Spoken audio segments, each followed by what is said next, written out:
क्या आपने कभी सुना है कि एक डरपोक जानवर इंसान की तकदीर बदल सकता है? क्या वाकई किसी जानवर के सर से निकलने वाला एक दाना आपके रिस्क, मोहब्बत, शादी और दौलत का फैसला कर सकता है? और अगर ऐसा है, तो फिर अल्लाह कहाँ है? अस्सलामु अलैकुम वरहमतुल्लाहि वबरकातुहू। मैं हूं नज़ाकत हयात, और आज हम बात करेंगे एक ऐसे खतरनाक अकीदे पर जो बज़ाहिर एक कहानी लगती है, मगर दर हकीकत ईमान को खोखला करने वाला जहर है। आज का मौजू है गीदड़ संगही, हकीकत, फरेब और शिर्क। कहा जाता है कि गीदड़ के सर में एक खास दाना निकलता है जिसे गीदड़ संगही कहा जाता है। ये दाना वक्त के साथ बालों और शाखों की शक्ल इख्तियार कर लेता है और एक खास हद तक बढ़ने के बाद खुद ब खुद झड़कर जमीन पर गिर जाता है। कहने वाले कहते हैं कि ये गिरने के बाद भी जिंदा रहता है और जादू टोने करने वाले उसे उठा कर ले जाते हैं। इसे संदूर में रखा जाता है, बाल तराशे जाते हैं, नर और मादा की जोड़ी बनाई जाती है और फिर उसे बेचा जाता है बड़े दावों के साथ। कहा जाता है शौहर काबू में आ जाएगा, महबूब कदमों में होगा, ससुराल फरमाबरदार हो जाएगा, कारोबार चमक उठेगा, घर में दौलत की रेल पील होगी।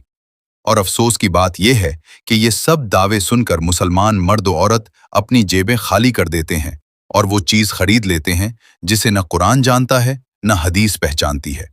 जरा सोचिए, जो शख्स आपको कह रहा है कि ये गीदड़ संगही तुम्हारी किस्मत बदल देगी, क्या उसकी अपनी किस्मत बदली हुई है? अगर उसके पास दर्जनों नहीं सैकड़ों जोड़ियां हैं, तो वो खुद करोड़पति क्यों नहीं? उसका घर खुशहाल क्यों नहीं? क्या ये सवाल कभी जहन में नहीं आता? मेरे भाइयों और बहनों, ये कोई मामूली बात नहीं, ये सीधा सीधा शिर्क है। अल्लाह के होते हुए एक डरपोक जानवर के सर से निकले दाने को मुश्किल कुशा मानना।